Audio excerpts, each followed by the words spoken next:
everybody. Happy new. Oh, actually, it's a full moon. Happy full moon. Happy afternoon here on Tuesday. Today, you are entering the realm of the chakra journey, and I'm Rebecca, and we are going to be talking about our inner fire, our solar plexus chakra. So, welcome to this session. Now, first, before we start, I'm going to show you a couple tools that I like to use for the solar plexus, just to get us started. I have an essential oil blend that I like to use. It's lemongrass, lavender, and bergamot, and it helps with self-confidence and taking action. So before I do any videos, I like to ignite those things within myself.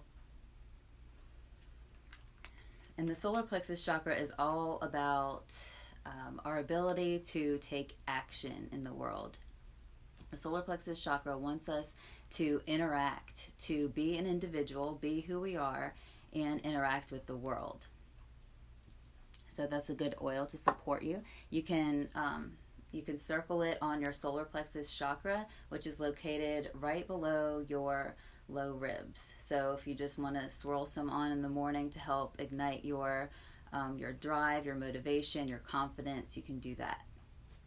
The second thing that I'd like to show you is this piece of citrine. So stones carry natural healing vibrations, and this one resonates with the solar plexus chakra, and it is said to absorb negative energy and transmute it into more helpful energy.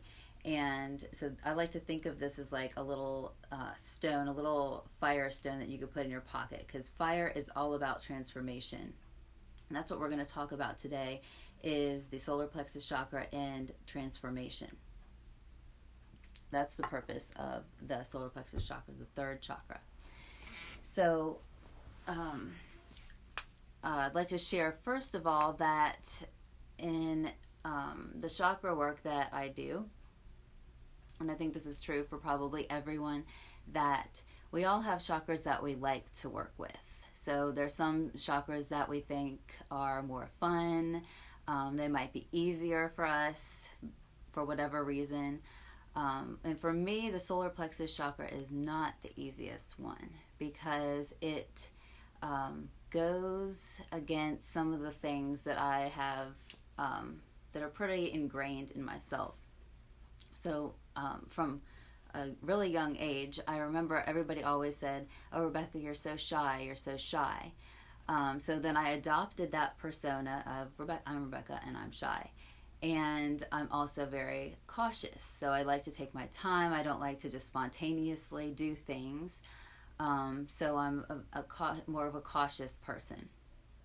But in the solar plexus chakra realm, what it calls for is us stepping out into the world, and for us to allow our innate instincts to rise up so that we are more spontaneous. It ignites our inner child. So for me, these two things are a little bit uncomfortable, but the discomfort means that something is happening, something is transforming, something is moving. So if I want to make any changes in my life, if I want to step up and be myself as an individual, I need to really harness my inner fire, my solar plexus chakra. So that's what I'm going to teach you about today. So the solar plexus chakra is all about our harnessing our own personal power. And right now that's important in our world, because there's a lot of things on an external level that we can't control. We can't control other people, we can't control our environment sometimes, but what we can control and what we can harness is our own personal power, our own ability to choose, and our ability to act, and our ability to be ourselves. So this is what I want to invite in for you today is to really connect with your own inner fire. So I like to think of the Solar-Plexus Chakra, which is also called Manipura Chakra. I like to think of it as a flame. So if we had a flame right here at the solar plexus level, this flame is a natural flame that all of us have. However, sometimes this flame can get covered up by things that don't serve us. For example, limiting beliefs and self-doubt. So those fall under the realm of shame. And shame is inversely proportional to our personal power. So the more shame we have, the less power we have. And our power is our ability to create change. It doesn't mean power over and dominating. It means our ability to work together, integrate the parts of ourselves, and create change both in ourselves and in our lives. So if we have a lot of shame, then we have less power. If we have more personal power, then that naturally means there's less shame, because shame is like a wet blanket that puts out the fire of the solar plexus chakra. When we tell ourselves that we're not good enough, that so-and-so is better than me, when we have self-doubt and those kind of limiting thoughts and shaming thoughts, maybe we've learned them from our parents, maybe we've learned them from society in general, maybe they are just something that we adopted ourselves, but those shaming thoughts are actually, they don't promote growth at all. What they do is they put out the fire of transformation. So they stagnate our growth. We don't move forward when we have when we are shaming ourselves. So if we want to be more powerful in our lives, one step that we can do is look at where we are shaming ourselves, where self-doubt might creep in. And when we recognize that we're doing that, as soon as we recognize it, it loses its power over us. So if it's an unconscious pattern that's happening in the background of our life, then it's going to have a lot of power over us.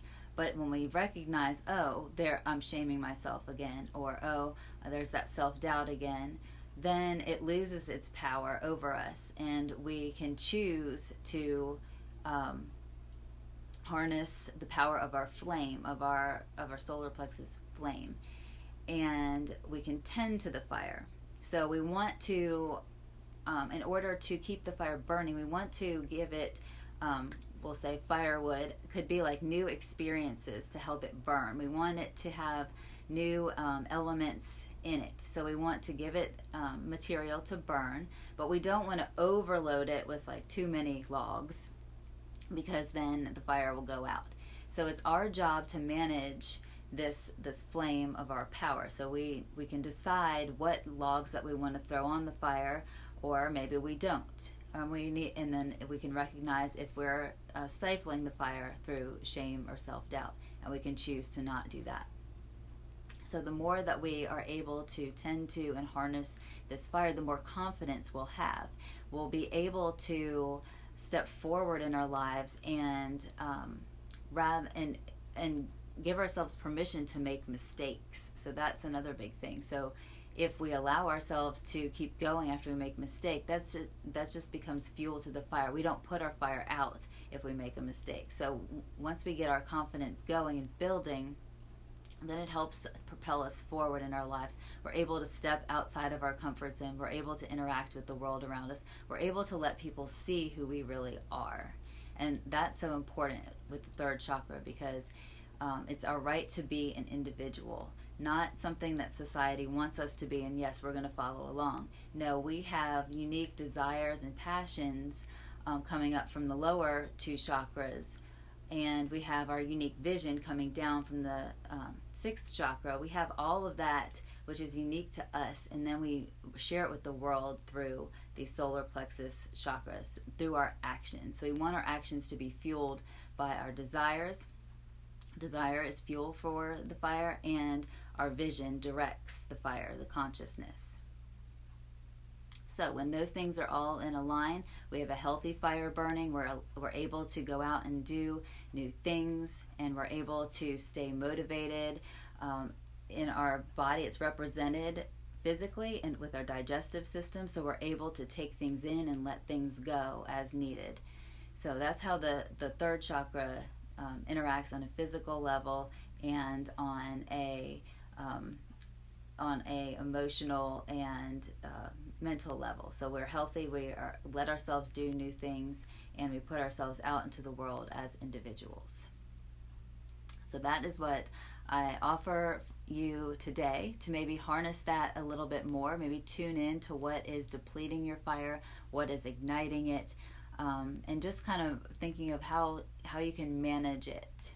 And not really thinking about it, but just making choices. So when we're able to choose, that's empowering, and that increases our sense of personal power. So the more that you increase your power, the less shame that there will be. So just remember that, notice your patterns, and make changes when necessary. So that's some deep work and some really powerful work. It'll change the way that you show up in your life and in the world. And if you have any questions or comments, please feel free to contact me. I'll put my website down below, RebeccaWashburn.com.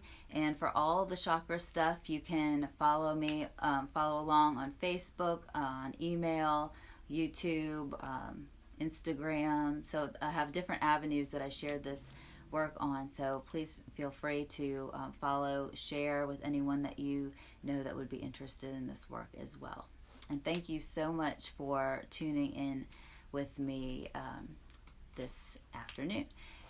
So one more thing, exciting piece is that I am doing a workshop at Soulshine Yoga this Friday at 6:30. So Friday the 13th at 6:30 to 8:30, and it's going to be on the Solar-Plexus Chakra.